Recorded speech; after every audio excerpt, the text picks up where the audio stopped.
back on the Exit 52 podcast. My name is Jake Louque. It is Thursday night, Thirsty Thursday, 6:42 p.m. here on the East Coast. I'm joined by my guy, 2 out of 3 L's RDT, 1 out of 3 RDT. You're not off to the hottest start with that name here this year. You got a 2-2 split and now a 2 loss. How are we feeling, pal? Yeah, it's we kind of came back down to earth after what was a very fun home opener on Monday. Again, sky was, oh my god, it was 80 degrees. Everything was perfect. The weather held out. Everything was awesome. I think a little too hot for the both of us, but we'll get into that in inning one. Yes, we'll do that. But no, I'm good. End of the week is almost here, and a certain Gunnar returns tomorrow, so hopefully that will put a nice little band-aid on some of our worries that we have right now. Yeah, good juju, all abound. But before we get into that, we are presented, as always, by Jimmy's Famous Seafood, who I heard rocked it out with the tailgoat, featuring Dustin Lynch on that aforementioned opening day. You had your Meet the Birds event that we discussed as well. We've got some more Meet the Birds actually coming up. Recently announced Grayson Rodriguez. Currently not healthy Grayson Rodriguez. I don't think he will be by April 14th at 7 p.m., which is when his Meet the Birds event is going to be. And then Ryan O'Hearn for May 15th at 7 p.m. So you got your two next Meet the Birds that you can grab your tickets to at Jimmy's Famous Seafood /events. Go ahead and get those, hoovered up, because they're going to be a hot item. It's going to be a lot of fun hearing from Grayson. A lot of fun hearing from Bro Hearn. I'm sure you're very excited about it. Yeah, there's we got another tailgoat coming up too in the summer for the BMW Championship, I believe, as well, with OAR performing. So I know that's right up the hashtag Golf Boys, right up your alley. So Johnny is pretty pumped about that one.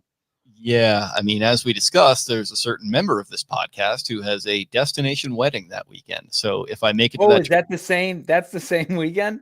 Yeah, I was giving him shit about it in the group chat that a certain Barstool Sports Ravens blogger is getting married that weekend. So I'm probably heading back Saturday anyway, so I might be able to get a Sunday ticket and make it out there, but I'm not sure what day that tailgoat is going to be. Shout out to Brian and Lexi. I'm sure this was a Lexi decision. I'm not casting any aspersions towards her, but just very ironic that the very golf-pilled Brian Black is going to miss this, this city's, second PGA Tour event in 50 years to get married. But priorities, got to get your priorities in order. I respect that. I remember you guys talking about that, and I forget what I was doing that day, and I just completely just did not think about it when John was like, oh yeah, we're getting the BMW and we're doing the tailgate and all that. I was like, oh, sick. Just completely forgot to put 2 and 2 together. So yeah, interesting. Nice. Get your tickets though. I mean, even if we're not able to attend, you guys should get out there. That's going to be a lot of fun. I'll be interested to see how they handle that. Other than Live, I don't know if I've ever really seen tailgate environments. I should say Phoenix too, Waste Management, but yeah, it'll be sick. Again, it's OAR. I mean, what's not to love about a little hometown OAR, baby. Yeah, they're taking some strays. I think it's them for aligning with the Bills this past playoffs. I don't really get into any. No, all-time. That was all-time low. That happened too as well. Oh, that was ATL. Okay. Yeah. Well, I don't think OAR. I didn't see them at any Bills thing. I know that it was an all-time low that did that, but nothing against any of them. They're not totally in my wheelhouse, so I maybe mixed them up a little bit sometimes. They're a good band. You'd like them. Give them a listen. I like that kind of stuff. Little pop punk, that's I like it here and there. It's not necessarily my go-to. But speaking of my go-to, that would of course be the Orioles home opener, which we're going to get into in inning 1 here.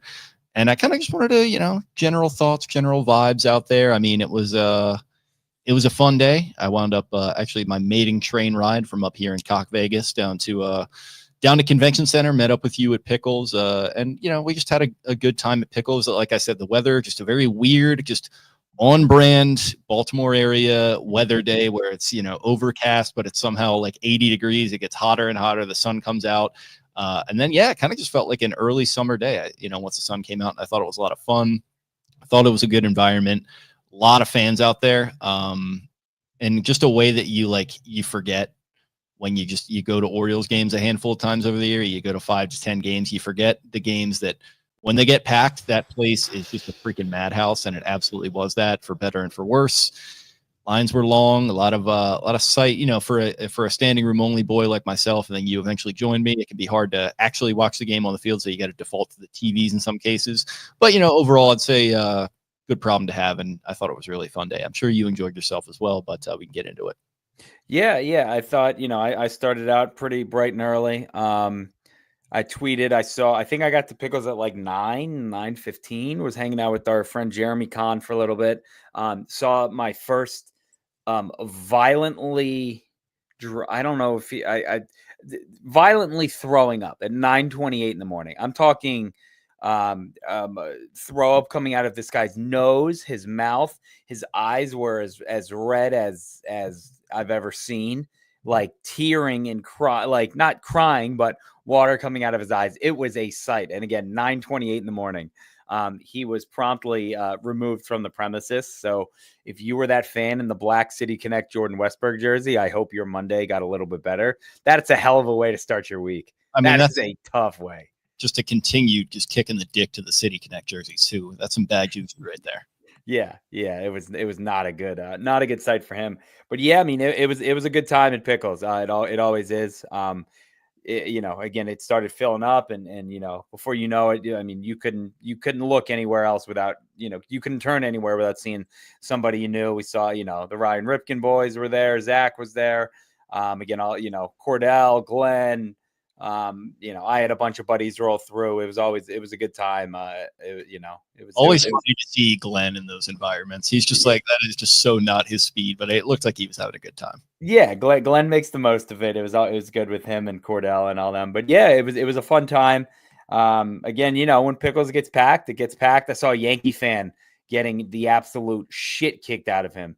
I think the Stool Baltimore. I don't know the exact Instagram name, but they posted like a picture, and you can see like a Santa Claus, and then you can see in the bottom right corner this little white guy getting grabbed by his throat, and that was the Yankee fan who got picked up and carried out by a security guard who was like smaller than me and smaller than that guy, and this guy just got absolutely manhandled. So again, you go to Pickles on Orioles opening day with Orioles Red Sox, and you're decked out in Yankee gear. I don't know what your end goal there is, but I kind of have an idea in my head that you're looking to either get under people's skin or start something, and that's exactly what happened with that guy. Not saying anyone deserves to get the shit kicked out of him, but again, you're walking into an Orioles and Red Sox game on opening day. I wearing a 13 or I don't know, whatever Judge jersey or whatever he was wearing. You kind of get what you asked for. I don't know, brother. Like, I got no sympathy there for you.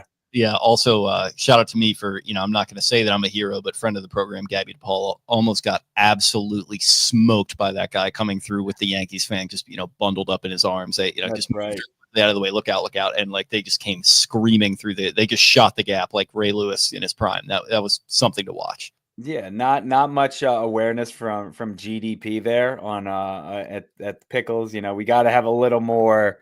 I don't know. Your periffs have to be operating at 100% at all times. That's head on a swivel territory. Yeah, absolutely. and again, Gabby is not known for having her head on a swivel, but that's a conversation for another day. But yes, credit to you for that. Yeah, no, again, everything else was perfect about it. It was awesome. The weather was really, really nice. It was a little warm. I had a buddy who actually passed out there. He'd only had I think he said 2 beers at the time. And 2 beers, it's probably at Camden Yards. That's like a metric shit ton of alcohol content. This was at Pickles. This was at like 11 o'clock. So he had, I think, I don't know if it was warm or what, but he ended up like actually fainting and it was okay now. But yeah, I mean, it was warm, but again, that's kind of the weather you want on opening day. If it had gotten postponed to Tuesday, it was a shitty, like colder, much nastier day. Obviously the rain held out. There were people who were like, moving the game up a half hour, it's not going to do anything. What are they doing? It seemed to work all right because we ended up walking to a couple bars in Fed Hill that night, and the rain had just started to come then. So yeah, again, it was kind of a perfect day. It was one of my favorite opening days, at least the atmosphere in the ballpark. Like, I don't ever remember seeing a flyover at an Orioles game. That was pretty cool, but I don't know. The place was buzzing. The national anthem was incredible. She was really, really good. Again, I thought the sound system in center field, I could hear it pretty good. I could feel it in my chest. The bass, if there's one complaint, it's turning the bass down because I could feel it like reverberating my sternum. Which we did have confirmed by Katie Griggs on the broadcast, I think, on Tuesday night when she was in there with the guys. This is a temporary sound system, so they're still working on it. They've just kind of made some temporary adjustments to make it a little bit better in the meantime while they figure it out. Some consternation over that, but it's just kind of, it's one of those things I just don't really think about. Like, I know, like, I'm interested in this kind of stuff, but like, it doesn't, I wouldn't say it overall detracts from my experience. I don't think that was the case on Monday. No. I mean, there are some people who still said you couldn't hear in the upper deck or you couldn't hear in club level. I mean, like, it might still be true. It didn't, at least for me, it didn't. Yeah. I thought it was fine. Again, that doesn't make or break a game for me. They won, so that makes or breaks the game for me.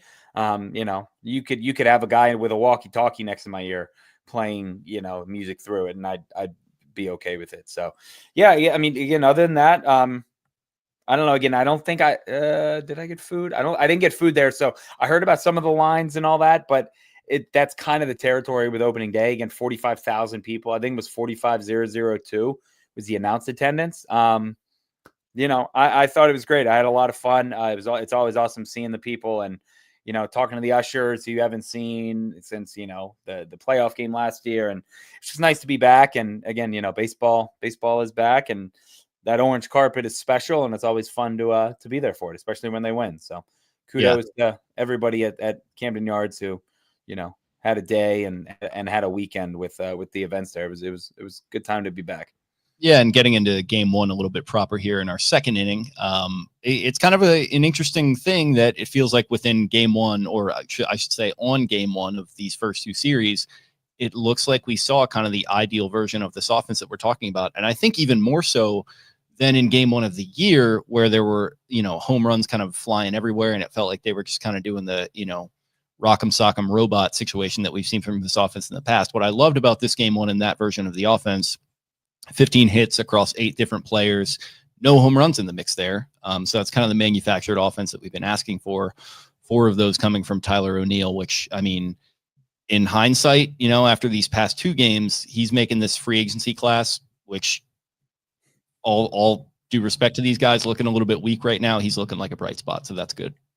Yeah. Again, they got it going in the first inning, and that way, I mean, you want to get the crowd behind you. You want to get people buzzing and going. And I really didn't see many Red Sox fans at Pickles or at the game on Monday, the opening day, that may have changed throughout the series. They didn't sound like, boisterous. They sounded a little loud on the Tuesday game. I think JCM had the attendance somewhere around 15,000, but I was not in attendance. I could ask my brher. He was there. The Wednesday game, you mean? Because Tuesday they were off. The second Wednesday, game. Yeah. Wednesday night. Yeah. For some reason. Yeah, Dwight. Again, it was a colder, windier night. So, some folks may have stayed at home, and the people who came from out of town are like, we're going to use these tickets anyway. So maybe. But yeah, it was, what was it? Tyler O'Neill. Yeah, great start to it, and he's kind of what got everything rolling. But again, they were firing on all cylinders early on Monday, and it was nice to see Tyler get off to that good start. And I think he was on base, 4 times, drove in a couple, and yeah, he played really well. Westberg played well. I know Adley had a couple hits that day too. Cedric again with another 4 RBI day on that Monday. So it's always nice to get them going. And again, it was kind of the sandwich where they got 4 in the first. And then I believe they got 4 in the 8th, and they kind of ripped it open there and gave them some room there to really let it go, and it's always nice there. Yeah, and really encouraging to Holiday and Kjerstad in the mix. Something that we'll get into with the lineups that we saw in these latter 2 games. 2 hits from Little Jackie, 1 from Heston. They each drove in a run. I thought that was nice to see. Jackson should have had that stolen base. I still think he was safe. I know he popped up a little bit over. A call from that guy made it worth it that it was the wrong one, where it's, he was doing this went viral on Twitter, where it's the call at second base is confirmed to be out. Little, comedic timing, waits for the crowd, but the call at, first is, safe, or however that wound up being. I thought that was entertaining. Not going to play it here so we don't get banged, but yeah, that was that was a nice viral moment from the umpire, who I thought had a little bit of a tough day outside of that. Absolutely. And yeah, Jackson's done well. I think JC, I think it was JCM or maybe Casca. I don't know which one, but I think they said 6 of his 7 hits so far this season have all gone to the opposite field. And I was looking at his stuff on Baseball Savant the other day, and I noticed that too. Like everything is just right to the left of the second base. So that hit. Go ahead. He went down and got that hit on Monday to drive in the run. And I think Hyde said that's the best swing he's ever seen him take. Like he waited on it, went down, and just kind of went with it. Didn't try and do too much. Didn't try and pull it. Didn't get cute with it. Just kind of put bat on ball, and good stuff happens then. So he's been awesome. He has looked. He's not blowing you away right now, but I don't think you need that right now. He's played really, really good baseball. Had a nice nice pick there at shortstop too on Monday. And made a throw to Mountie to get the first out in the 9th, and Mountcastle made a good pick on that too. So little Jackson had a really good opening series, I guess you could say. Yeah, the exact type of player that we're talking about to help kind of get this manufactured offense, where obviously he's going to be more toward the back of lineups, but you get to a certain point in the game, he's a guy that you trust at this point. It's only 7 games in, but you trust him to get on base. I think you trust him to be aggressive running the bases, and he's got good speed. And you can tell, to your point, man, that bat is way behind him. He is just trusting his swing so much, and you can tell the work that he put in is really starting to bear fruit, and that is great to see. Yeah, again, I'm very happy with how he's looked. Even again on some of the outs, you're not like, oh look, Jackson's up, and you look down at your phone, and then you look up and it's 0-2, and then he's swinging at something in the dirt. It's like, oh, he's putting good at bats together. I know he got banged on a call. I think that was on Monday, an opening day, and the ball was like 2 inches below the strike zone, and Jackson, I think, was ready to walk, and he kind of was ready to chuck the bat. And he kind of put his hands on his head and looked at the ump and was like, He might be spending a little bit too much time around another certain infielder with flowing blonde locks, who is just a little too eager to get his walks off in time. But of course, we love that from Gunnar, and I liked it from Little Jackie. It's a little more fire, a little more. Well, again, I mean, that was a ball. I don't know. That was a straight up ball. That was tough. That was tough. But I don't know, again, if his dad was a dickhead to these umpires or what, but some of the umps still seem to have something out for the Holiday family. So it's actually I like that idea. I like the idea that kind of the ghost of Matt Holliday past still haunting, the sins of the father situation. Still, I don't know what else could this guy's 21 years old, like, unless they're just that like pissed off at him that they weren't there at 21. I don't know, but it seems like, the umps have a vendetta against him. So we'll see how that goes with Ethan next year too.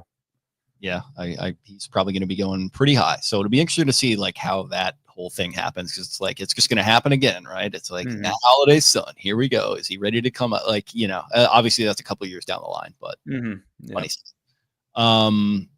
Third inning, kind of the last one here, or I guess the second to last one here that I've got written down for game 1.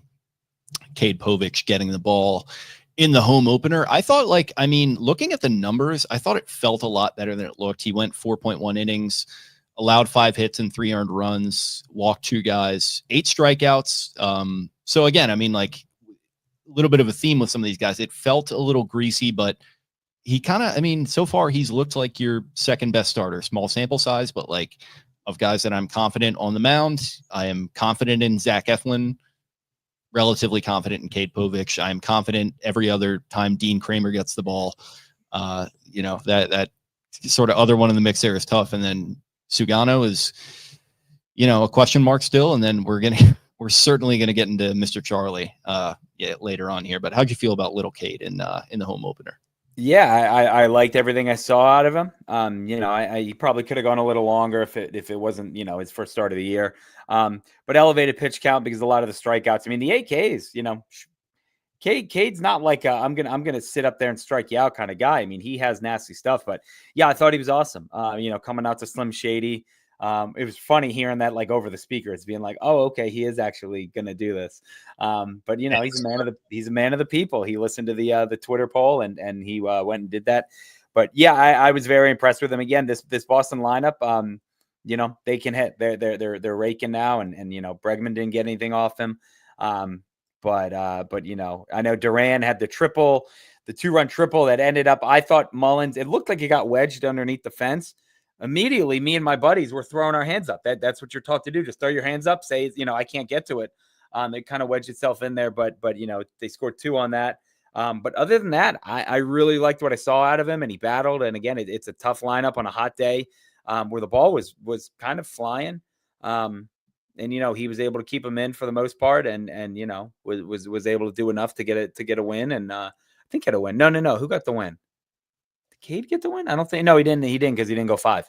But again, I thought he pitched very well, and for a first start of the year, you can't ask for much more, especially that piggybacking that on the end of the September that he had last year. So every time he's taken the mound for them, in a meaningful game in the last couple, his last couple outings, he's been more than okay. So I'll take that out of the back end of your rotation. Like you said, that's a guy that you're trusting right now more than a lot of these other guys. So I'm anxious to just see how he keeps building on this going forward, because I think he's really, really turning into a nice pitcher.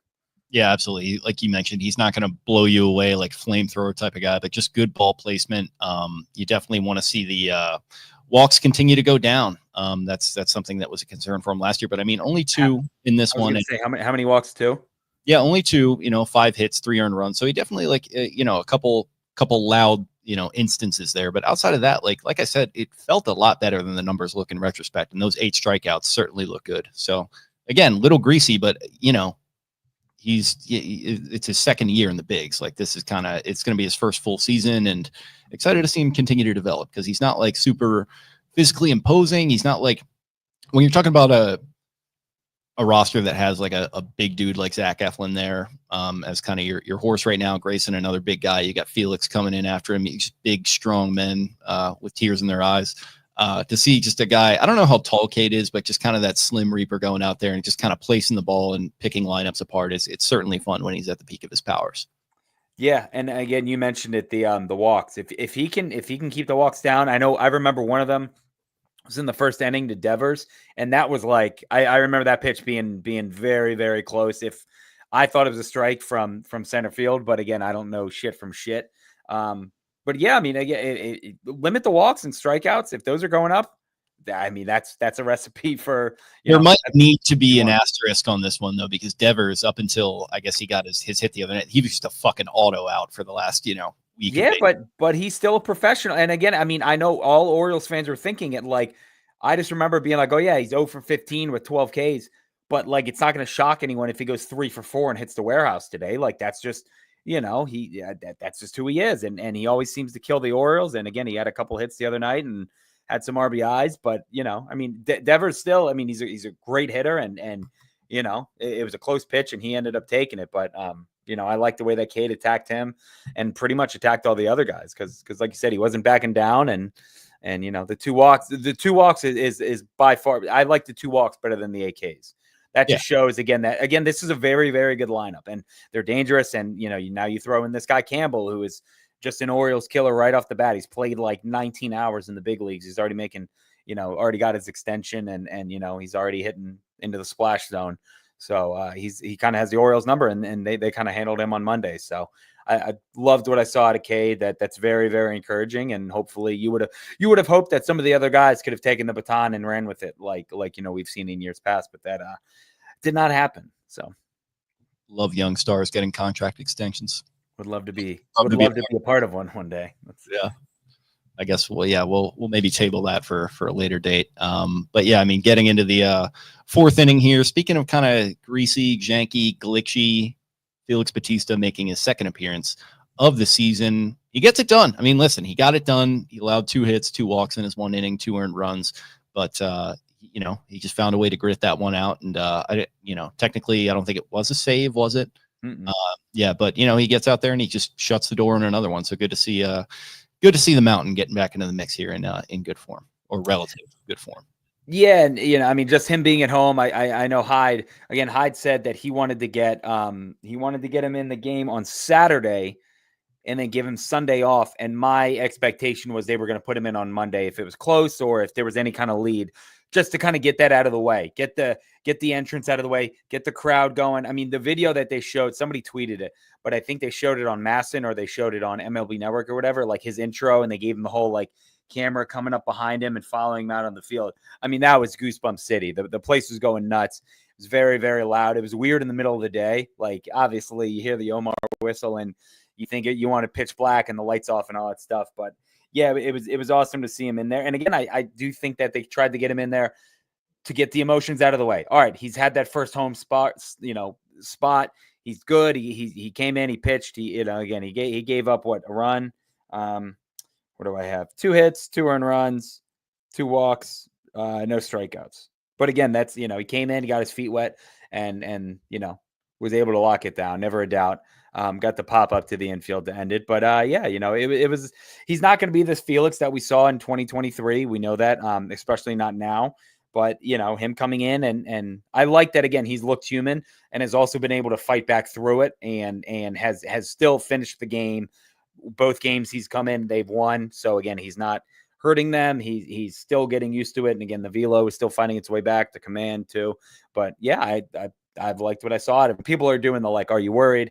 Not worried at all. Again, it's his second appearance in 583 days or whatever it is. Like, he's going to be rusty and he's going to have to knock some of that rust off. And the only way to do that, say what you want about spring training and backfield games, the only way to get better and to, get that confidence back is pitching in these big league games against these big league, these lineups that you're going to see with Santander and Vladimir Guerrero and Bo Bichette and Alex Bregman and Rafi Devers and, Christine and Campbell and all of these guys. So, that's what they're going to have to do. So it was awesome to see him back. I'm very happy that the opening day fans got to see him and, we got the win out of it. Yeah. Speaking of making pitching look easy, we head to the 5th inning here as the Red Sox really big acquisition of the offseason. Bregman certainly among them, but Garrett Crochet coming over from Chicago and getting his first start against the Orioles. I think this is much more what they expected than the first start that they saw from him. 4 hits allowed over 8 innings against an Orioles offense that we can probably just kind of merge the 5th and the 6th inning here. This lineup, I don't know if that was it. I'm not a punt lineup guy. I'm not freak out over every lineup guy, but I mean, Garrett Crochet going up against a lineup that includes Ramon Laureano, Gary Sanchez, Ramon Arias, and Jorge Mateo. That just feels like a recipe for getting mowed down. So I'll say this. I mean, Garrett Crochet is arguably the best lefty starter in baseball. I mean, you saw why he got the big extension. Absolutely mowing him down last night. He's, for me, there's probably not another lefty I'm taking over him. You can argue Chris Sale, but with the age and everything, Garrett Crochet is Chris Sale on the Red Sox. This is what Chris Sale used to do to the Orioles. And he would come in and light them up for 8 innings, and these guys would look helpless, and the swings would look awful. And you're just like, they're not beating him tonight. That's just not how it's going to happen. I mean, that was the best game Garrett Crochet's pitched in his life. So they could have had, it didn't matter who they were putting in the lineup. They weren't going to hit him last night. That was my thinking of it. Again, you probably went into that game thinking, all right, this is a loss. You're going up against, the best pitcher pound for pound, I think, lefty in baseball, and you're going to be lucky to get a run off him. And again, they didn't. But you said the names. Laureano, he had one of their hits. Ramon Urias, he had one of the hits last night. So yeah, not to shit on those guys were hitting. Yeah, not to shit on those guys necessarily. Like, it's just I don't know. You're right, they're hitting, but it just just something like, and it goes back into last season. And this is some of the concern people have. It just feels like things get out of sync in some of these games, and I could certainly forgive it against Garrett Crochet, against our boy Hawk today, Hawk Tua out there. Maybe a little bit more of a concern, but but again, this is what the lineup's going to look like against lefties. Sometimes you're going to switch out, obviously, Mateo for Gunnar, hopefully tomorrow. But again, a lineup that has Westberg, Rutschman, O'Neill, Mountcastle, Laureano, and Ramon are probably going to get starts. At least Ramon. Ramon is going to get starts against lefties. Yeah, that's why he's here, to hit lefties. Again, he did it last night. And Ramon has hit lefties really well too. He's one of the only guys hitting. I'm not going to turn this into a dump on Ramon Arias situation. He has been, for as much as shit as people give him, stemming back to when Kobe Mayo, everybody thought he was ready. the guy's just pretty much done nothing but produce when he's been called upon. So I'll give him his flowers for that. Absolutely. So again, I mean, I understood bitching about the lineup, but again, you could have had a prime Cal Ripken and Brady Anderson and Miguel Tejada and Adam Jones. Anybody you want in that lineup, they probably weren't going to hit Garrett Crochet. That's what you're going to get when you face him. So that's just kind of how it goes. Yeah. So, speaking with Gunnar coming back, we got Sterling here. Is Mateo kind of on the chopping block here? Is he the guy that gets DFA? I don't know if it's going to be him or, I mean, I think Dylan Carlson still has options. I think they may just send Carlson down. I'm getting choked up just thinking about it. Losing Dylan Carlson. I'm so excited. But no, I don't. Maybe Carlson going down. I don't know if I think he has still options. I would assume that's the case. I don't think that they were going to rush Jorge back and do all that stuff and kind of make all those moves the last minute up in Toronto and then just DFA him 7 games in. I don't know. Again, I was shitting on him yesterday. A lot of people have. We're still very frustrated with him. Yes, he's fast and he's great. Oh my goodness, his speed, he's such a weapon. Speed doesn't matter if you're not getting on base. I mean, you can be the fastest guy in the world, but if you're hitting routine ground balls with a shortstop every single time up, I don't know what to tell you, Great guy, great clubhouse person, sure, whatever, mi hermano, lightning bolt emoji, whatever that guy tweets to everyone and then blocks. He's not helping the team right now. Nobody, I mean, it was a rough series, but he has not done anything that's like, oh, nice. It's good. It's really good to have him back. And they did miss him last year, obviously. But again, I don't know if his speed just warrants keeping him alone. Like they don't run enough, at least right now. They're not running enough to warrant we have a speed demon, If they were stealing 4 bases a game, absolutely. But they're not. What about the versatility? What if you got to throw him back there at center field? And then maybe he could try pitching and maybe he could pitch in a certain game, I don't know. So that's the thing. I mean, Colton breaking his thumb and being out for 6 to 8 weeks, probably longer, like 8 weeks.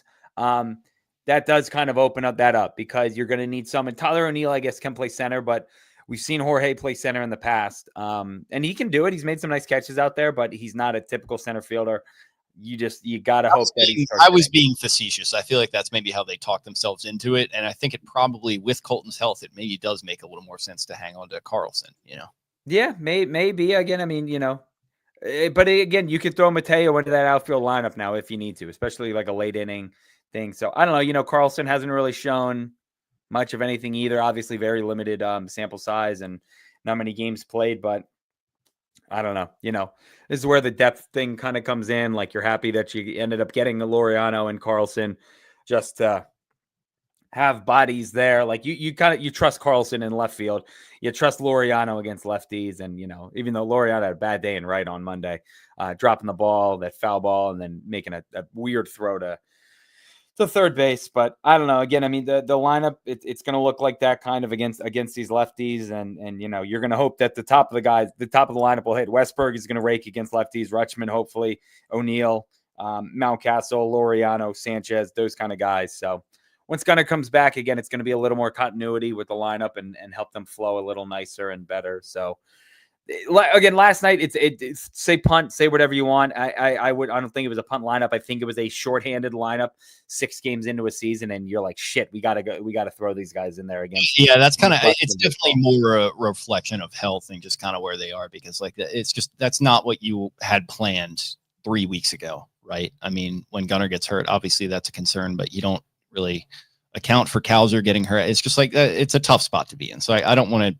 give them too much shit. It was just a little that's where we're at right now, huh? It's exactly that. That's what it was. It was you looking at the pantry after like a night out, being like, shit, I ate those boneless wings earlier, so I don't have those anymore. Like, yeah, I'm kind of screwed on this one. Like, maybe it is just hot dog and ramen or something like that. It feels like an Arby's night. Yeah. Yeah.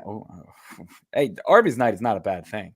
No, I agree. But, you got a budget for, you got your groceries and then you got your Arby's nights, two different buckets financially there. Yeah, absolutely. Absolutely. Speaking of game 2, last thought on that comes in the 7th inning, which is Zack Efflin looking the part again, despite no run support due to aforementioned issues with the lineup, and not even necessarily the lineup, but the bats just not really doing what they needed to do. He goes 6 innings, allows 8 hits and 3 earned runs, but no walks, 5 strikeouts. And man, it really feels like that the Orioles are lucky to have this guy right now, given all the uncertainty around the rest of the pitching staff. Yeah, Efflin, again, that's what he's going to do. I think they said like 12 of his, I think 12 starts in a row or something.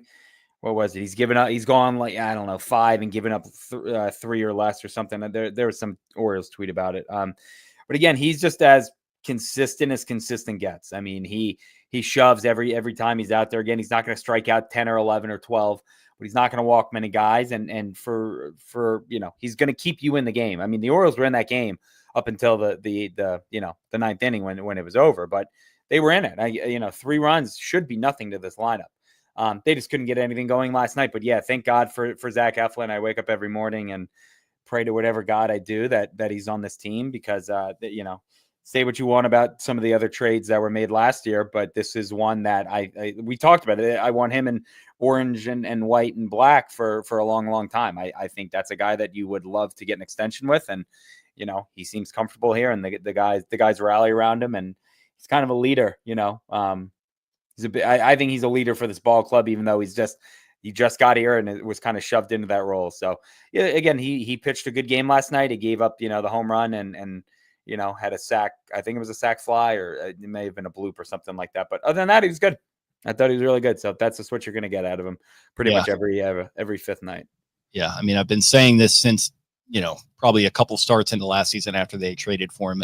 I mean, and to be fair, this was a time when I was like fucking Oliver Twist begging, please, sir, give me some extensions, just holding my hands out. And obviously none have occurred thus far. This will be a great place to start. This guy is probably not going to cost you a ton. I don't think. He's managed by Tom O'Connell, so there's no Boris situation here that's going to get in your way. And I'm not sure how hard of a bargain Tom is going to drive, but I don't know, man. He just feels like a guy who you don't necessarily have to break the bank in the way that other teams do. I mean, we saw what Crochet just got. I think that's well worth every penny, and he's better than Zack. So I don't know, man. It feels like the perfect time to just come to the table, build some goodwill with the fan base, build some goodwill with this guy who, like you said, is totally bought in, feels like a great fit, and he'd be a good domino to fall to say, hey, you know what, Gunnar? You know what, Adley? You know what, Jordan? Like, these guys, it might not have always been reflected this way the last couple of years, but this, front office is ready to start taking care of their own guys. And it would be ironic with, Zack coming over from Tampa Bay, but I mean, that'd be a good first domino to kind of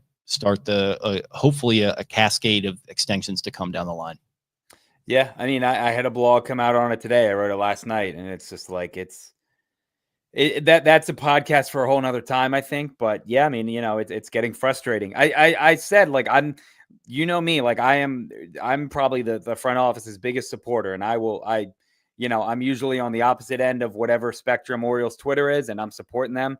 But it's getting frustrating. I'm not like losing hope or anything. I still trust these guys with my life, but it's getting increasingly more and more frustrating watching Campbell get, 6 games in, 8 years, $60 million. That seems like a money deal as Judge hits another home run, 3-run home run. So the Yankees are back. And then, again, Whitlock and Ketel Marte, not Whitlock, Crochet, Ketel Marte and all these guys are just getting, inked up. And Hubs at Barstool had a pretty good point. There may be something going on with the agents and this impending lockout. There's going to be a lockout. I think it's after 2027. I forget when it's up, but there's going to be a lockout coming. So I don't know if they're like expecting the owners to kind of tighten up their checkbooks a little bit. And because again, they're not going to make money while there's a lockout. So are agents telling these guys like, hey, go out and get whatever you can get right now, because who knows what it's going to look like after that? I don't know, but it probably depends on where they're at in their contract right now. Like, how is that going to line up with some of these younger guys? Like Holiday might not be in any rush because he's got several years of service time to wait. Mm-hmm. But some of these other guys, I mean, Adley, it's what, after 2026? 27. Yeah, 27. Gunnar the year after that.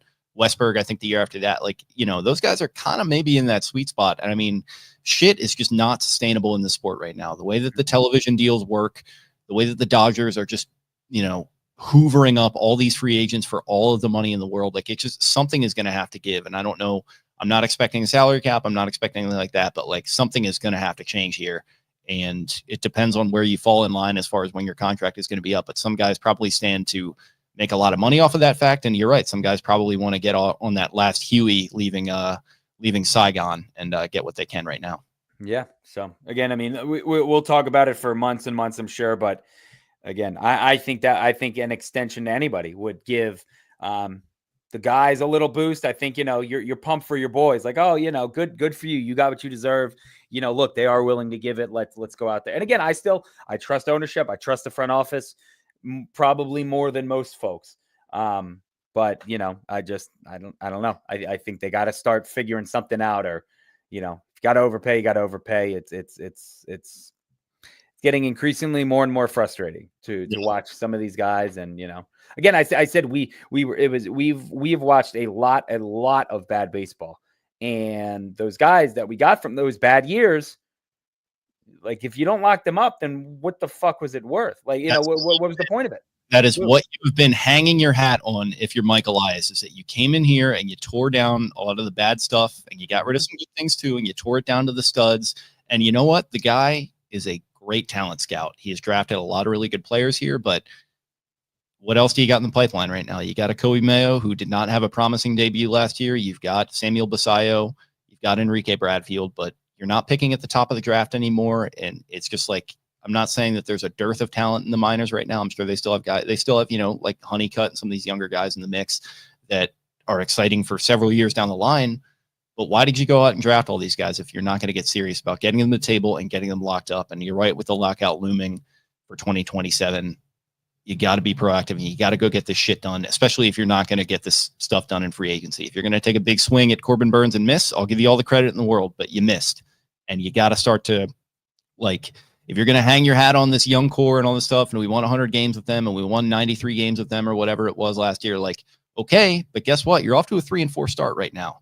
And if things don't turn around, you're going to want to get some wins off of the field, as Dan Snyder would say, and that would be a good way to do it. Absolutely. Again, like, there's other ways to excite this fan base and the team and the city other than, these big money free agents. And that is inking these guys. Again, you want to see season tickets go up. You want to see jerseys go up. You want to see attendance go up. You want to see, again, I mean, I know, I think Spenny has been like begging. Spenny's like, I will buy season tickets. I made it to be putting words in his mouth. You might as well already do it. I mean, Spenny's been begging for them to sign one of these guys so we can buy season tickets, like it's, I don't know. Again, I think Jacob Calvin Meyer had a post about it today where he said, I think 24 teams have signed. I think it was like 57 extensions since since Elias took over. But again, I mean, there's, I'm sure. And again, I don't know shit from shit. They have really, really tightened up off the field, and like stuff like this. You don't hear the leaks. You don't hear a lot of this stuff is coming from the team now, and it's not coming from Rock, or it's not coming from the, the reporters and stuff. So it's all staying inside. Maybe they are talking to guys. They very well could be. But again, we don't know any of it. And it just, to everybody else, it seems like there's nothing being discussed. I'm sure it's been discussed. Obviously, you had Boris do his lip service at the winter meetings, being like, oh, they're so aggressive and they talk to us and they want this and that. So who knows? I don't know. But again, it's I think if you want everybody to, again, kind of take a deep breath, and because again, I think people are legitimately worried, and I completely understand why. I understand folks being like, I don't want to buy in because, what if Gunner's not here? What if Adley's gone? What if Jordan Westberg is wearing, a Braves uniform in 5 years? Like that's not what anybody wants. They want to, they want to have these guys here. They want, like, I want Adley to be I want him to be 35 for another decade. Like, I want Gunner to be at 33 deciding like, oh, am I going to stay in Oriole my whole career, or do I go somewhere for the end of it? But, tie these guys down for now. Like, you want to get people excited. You want people to come out to the ballpark. Again, like you said, we knocked it down to the studs. Like, you've built a foundation. Now put some concrete around it. Like, start building it up. We knocked the house down. That house is buried and done. Like, put the concrete down. Let's start making this happen. So again, I still trust them. I put all my faith in them, but it's getting annoying seeing all these teams. And again, it's not my money to spend. I get it, but I don't know. Yeah, T-Pain Chili, I think, like, I kind of already am a little. I wouldn't say that I'm a skeptic quite to this point, but I've always kind of tried to toe the line of not defending every single thing they do. What I will say is I am, like, as much as concern is kind of starting to seep in with, like, when are they going to get this done? I will say I don't want to discount the fact that it's only been a year for Rubenstein. Like I have faith that guy wants to win. Like I have faith in like, I think what he doesn't want to do or didn't want to do at least is come in and just immediately start telling Elias what to do. But I mean, he's the perfect resource. And I think of the right temperament to help get these kind of things done.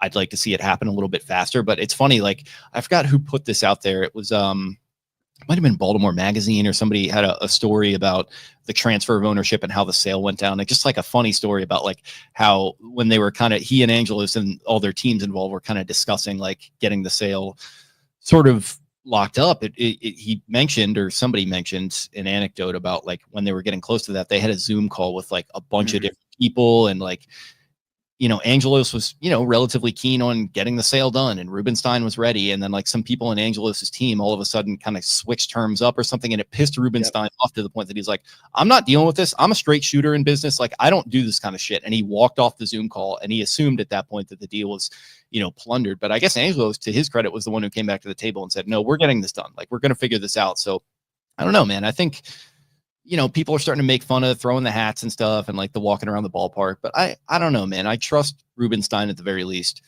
to be someone that has kind of that winning mindset. And like we've mentioned before, he's not getting any younger. He's in his mid 70s. He'd like to see a World Series. So I trust him. And like, shit, man, if it gets to the point that he feels like he wants to get these extensions done and they're not getting done, I wouldn't be all that concerned if he were to jettison Elias and Sig and kind of restart over at general manager, because like we said, we built a good foundation. It's up to them if they want to go ahead and build the full house. But at this point, I'm just kind of I'm at a hold with them right now. Not necessarily a hypercritical, hyper skeptic, but I'm also not 100% believing, and it's in their hands if they want to get me back to that point. I agree. I mean, that's it's all pretty spot on. Yep. Pretty spot on. So. And again, we could go on about this for another 3 hours. 100%. We really could. Yeah. Maybe we'll do a drinking happy hour stream one night, and just I'm sure Spenny would just take that stream over, and him and Brian I feel like could have a legitimate like money talk, and they could. And we do need to do that, I think, because like I said, we're trying to keep these recaps a little tight. We got our run sheet and everything, and I feel like that every couple of episodes we do go off on this extensions tangent. And I don't know, man. I think we'll do that happy hour. We'll discuss, you know, kind of vent our frustrations a little bit. And then when one finally does happen, then we can do a real happy hour, an actual happy hour where we toast to finally climbing out of the, you know, rolling the rock back and climbing out into the sunlight. That'll be a good time. Yes, absolutely. Inning 8 took a little bit of a divergence there, a little bit of a rain delay. And now we're heading into inning 8, discussing a little bit of what we saw today. I don't have much to get into other than to say that Charlie Morton, probably not it. Throwing $15 million at a 41-year-old pitcher. I don't know if that was the move. I mean, 10 strikeouts today. You gotta give him his flowers for that. Became the oldest Oriole / Brown to, I think, ever do that, which is quite incredible. But he also gives up 5 earned runs over 5 innings. It kind of felt like they just left him out there to, you know, it kind of felt like Boromir at the end of the Fellowship of the Ring, when he's just like, you know, blowing the horn and drawing the enemies off to him, and everyone else can make their escape. You know, 5 earned runs in 5 innings. Bullpen, not that much more encouraging either. You get Aiken going in there, and Bowman, they give up 3 earned runs between the two of them. Aiken giving up a homer. And just my only takeaway from this game is, yeah, Morton's not it, but like the bats also, they can't afford to go quiet for like a couple of games in a row. And like this was sort of the perfect kind of thing, you know, a perfect sort of signal of that, where it just felt like if they had come alive a little bit earlier in the game, it wouldn't have felt like it was getting out of hand to the extent that it did. It winds up being an 8-4 final score. Felt a little bit closer than that for much of it, if I'm remembering correctly. I kind of had half my eyes on work and half my eyes on the game, but just overall, really discouraged by Charlie Morton's first couple of starts. And Grayson, even Gibson at this point, you're praying they can get back as soon as possible. You're praying that Kyle Bradish can play baseball in 2025. They just need help at starting pitcher right now. Yeah. It's again, everyone was kind of bullish on it. If you weren't bullish, you were very against it. Like there was no one being like, well, what do you mean Morton's going to have like 18 wins and 190 innings? It was kind of like, again, he's done this for a long time and he's been a serviceable pitcher. So like, again, these guys know baseball better than I do. So I'm like, you know what? Well, yeah, why not? Let's give it a try. And yet maybe it doesn't work in the AL East. Maybe you can get by when you're playing the Nats. and you're playing the Marlins and teams like that. But, when you're facing Vladdy and Bo Bichette and Santander now and, Alex Bregman and these guys, like, it's maybe that's not it. He's looked I forget how many struck out in the first game, 4 or 5, I think. But again, the 10 today, I mean, his outing today was, again, the strikeout saved it and he was able to go, give them a little bit of depth and length. But I mean, you can't be hanging those pitches there to those guys. You just can't. And, I think Hyde said it and was like, it was a decent start besides for a couple pitches. And he's not wrong. But man, it is very deflating when you look up and you're like last night, people are like, all right, well, whatever. We lost to, Garrett Crochet. That happens. Let me see who's going tomorrow. And then you're like, oh, fuck. It's 41-year-old Charlie Morton. Like, okay, well, I guess here we go. Let's roll this dice. And, he hasn't worked out so far the first two starts. And well, he has plenty of time to get it back under control and, prove us wrong.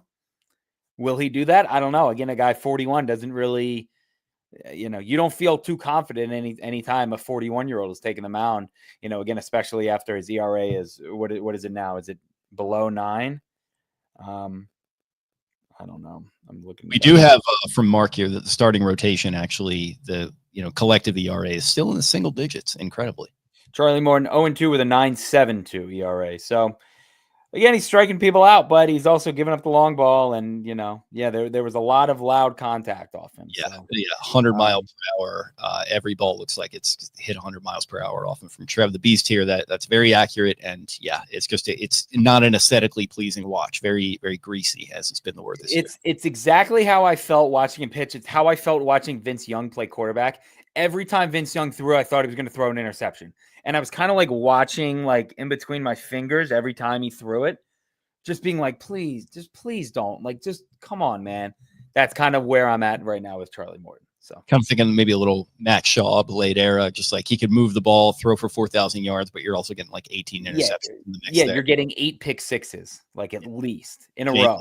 Yeah, in a row, 8 games in a row or something. But yeah, Uncle Charlie. Again, I was gonna have some tweet today that was like, if Charlie Morton gives a quality start, I'll eat like a 6-pack of tapioca pudding or something, that old people do, or like, I'll eat a whole bag of Werther's Originals, which would not be a punishment if you're asking me. But didn't get that far. Didn't even get out of the first inning. So yeah, Uncle Charlie. Yeah, my Grateful Dead Mr. Charlie bit is on life support. I was so excited to roll that out. Mr. Charlie told me so, but it's not looking good.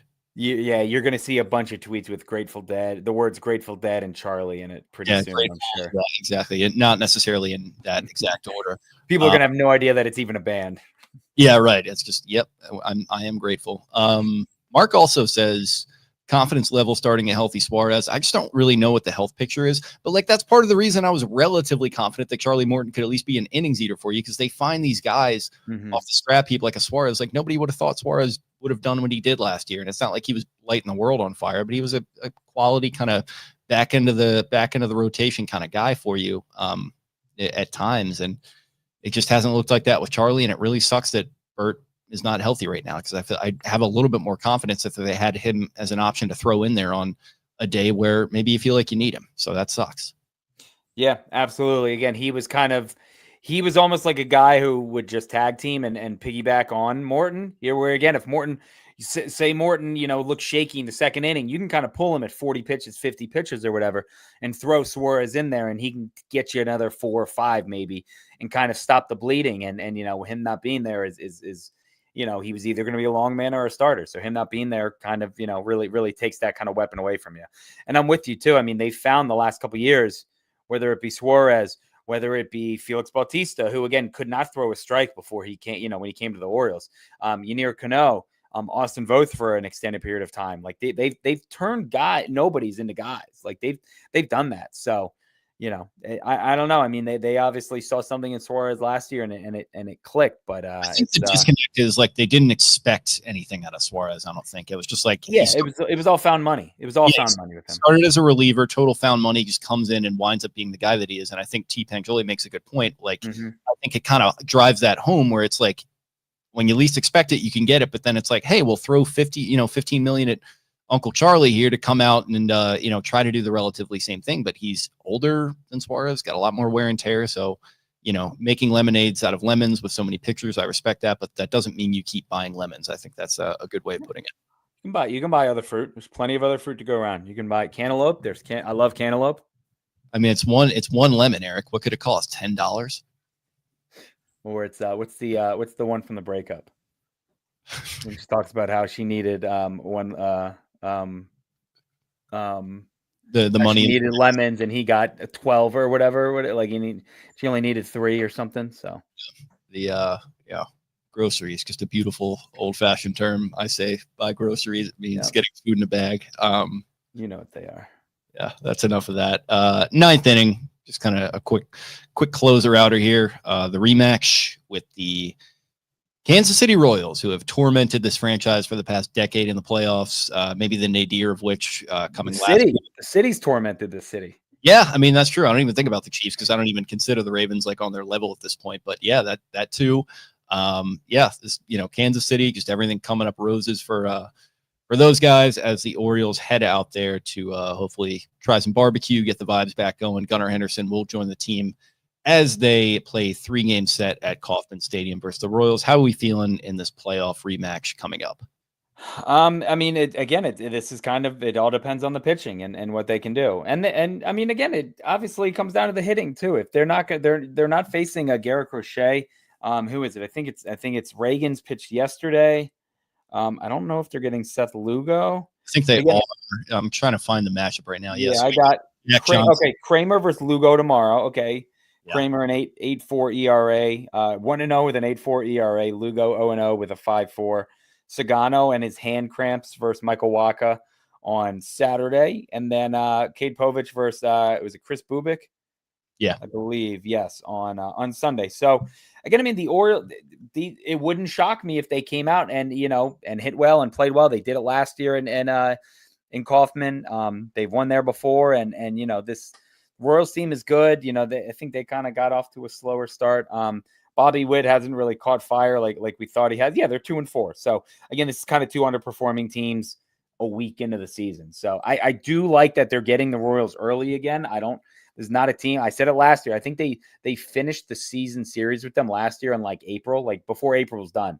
And I just remember coming away from that being like, thank fucking God they're done playing that Royals team because those guys are going to be good. And fast forward 6 months, they were sweeping them out of the playoffs and they scored a 1 run. So I mean, this should be a series that they can easily win. I don't think after how we've seen them come out, in their first 2 series, the first game of both series, they probably scored 12 runs tomorrow. And we're like, oh, look at that. We're back, baby. Like there's 6 home runs and Tyler O'Neill's on base 12 times in 2 games. And, Gunner's doing this and that, and Adley's doing backflips and all that. So I don't know. I mean, it should be an exciting series.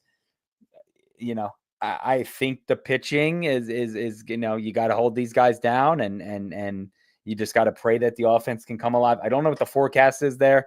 I know it's cold and wet and rainy every time they seem to go there. So obviously the bats and balls just kind of die anytime that happens and the weather drops below like 60, it seems. These are the games. Again, if you're not going to win the series at home against division rivals, you got to at least start winning some of these games and series against the other teams that you could probably see in October. So this is a big one already. Yeah, absolutely. You want to go ahead and win this one, get yourself back to a winning record, and I think a lot would feel, it would just kind of calm the nerves a little bit. And I think Gunnar coming in and being a spark plug to this offense would just be huge for a lot of reasons. So, well, and I think it's big, like you said, for the fans. I think it's big for the fans to get that, like, okay, good. Like when Gunnar's in the lineup, everything is okay. Like Gunner's there. He's going to give you a good at bat. And more times than not, he's going to find grass or he's going to find a seat and, he gets you going.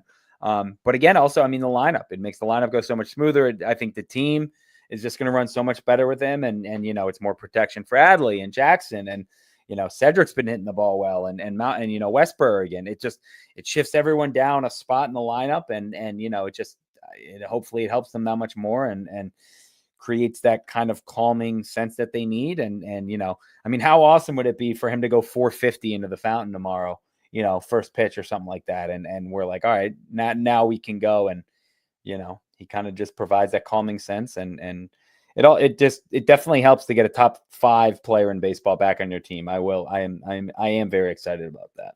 Yep. I'm excited to see my favorite baseball team's best player play for them tomorrow, and hopefully for every game the rest of the year. Is that all we got for tonight's pod, pal? I think so. Again, it feels like we're already 3 months into a season that's been a week long.